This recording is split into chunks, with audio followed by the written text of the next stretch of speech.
But he first found fame as a top television comedian.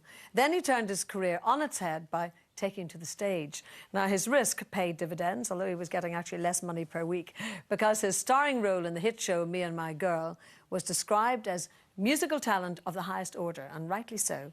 Now, he's about to pick more pockets than Steve Davis when he stars as Fagin in a new touring production of Oliver. So I know you're going to give a huge welcome back to Gary Wilmot. Thank you. You're actually allowed to sit down and take the weight off your feet. Well, I'm delighted and honoured, in fact, to be the first guest of this series. It's terrific. It's lovely. Who else have you got coming on as a series? We've got Cliff Richard coming on in a couple of weeks' time. Any Cliff fans in today? Yes, of course. Yes. Cliff's coming on in a couple of weeks' time to do the whole show, so he's going to be doing a bit of everything. Cooking, singing, dancing, everything. You name it, he'll be doing it. But lots of lovely people, so... Good. As you imagine, I love turning up every day myself at 2:30. Incidentally, while you're away, I did pop in every day and water your plastic plants. Oh, did you?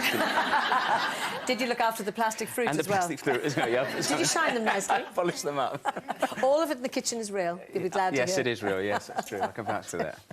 I don't know, you tell a girl secrets, don't you? Actually, it's a very interesting concept about playing Fagin, because so many famous people now have played it. Jonathan Pryce, Ron Moody, all sorts of people, really, and they all play it differently.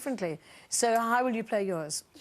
That's an interesting question, that, because I sat down with the producer Cameron McIntosh and Sam Mendes, who's directing it. And they said to me, how do you see Fagin? And I said, well, I see him as a black man. which took them by surprise. But I don't know, really. I mean, all I know is the film. I've seen the show once, and I saw it in the West End with Jim Dale, who I admired tremendously, one of our greatest talents. And he was superb, following in the likes of Barry Humphries and Robert Lindsay. You know, it's a difficult thing to do, but I'll turn up on day one of rehearsal, and then I'll start working out how the character should be played, really. Everybody that I've said have been so positive and said this is just the great part for you. The same, really, as when I did Bill Snibson in Me and My Girl. That was quite interesting, because I was considered interesting casting, was a polite way. But it's true to say I wasn't the archetypal, or anybody's idea of an archetypal chirpy Cockney character from the late 1930s. And so, but they decided to go with me, and it worked out very, very well. But to bring the story to conclusion, about 6 months into the run, and it was very successful, there's no doubt about that, I was stopped at the stage door by an American guy who said to me, so when are you bringing it to the States? And I said, well, it's actually there at the moment. I said, you know, various people doing it, it's on Broadway and it's touring.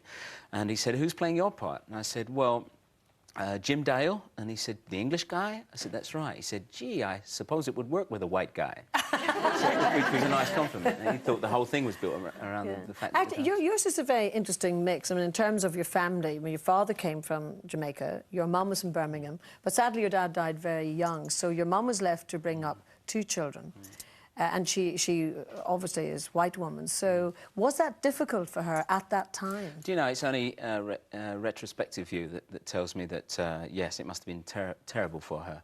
I mean, one-parent families, it's true that although it was maybe 10, 15 years after the war, and of course there were lots of one-parent families after the tragedies of the of war, but it was a period in, say, the very late 50s and the 60s. The 60s were really where I grew up, and where it must have been terrible for her. She was on her own. She was bringing up not only 2 boys, but 2 black boys as well in this complete white community. So apart from 1 or 2 others, or only 1 or 2, and it must have been terrible for her, terribly hard. And it's only now as an adult I appreciate that. Did she ever talk to you about it at all? No, not at all, because it was in the days when, you know, kids were kept in the quiet. You didn't tell them anything. Now, of course, you're very open with children and you don't lie to them. You tell them the truth. I mean, I think the last lie you'd ever tell your child now is that Santa Claus doesn't exist. You know, you try and keep everything. Say they used to then keep everything. It would be a lie, because he does exist.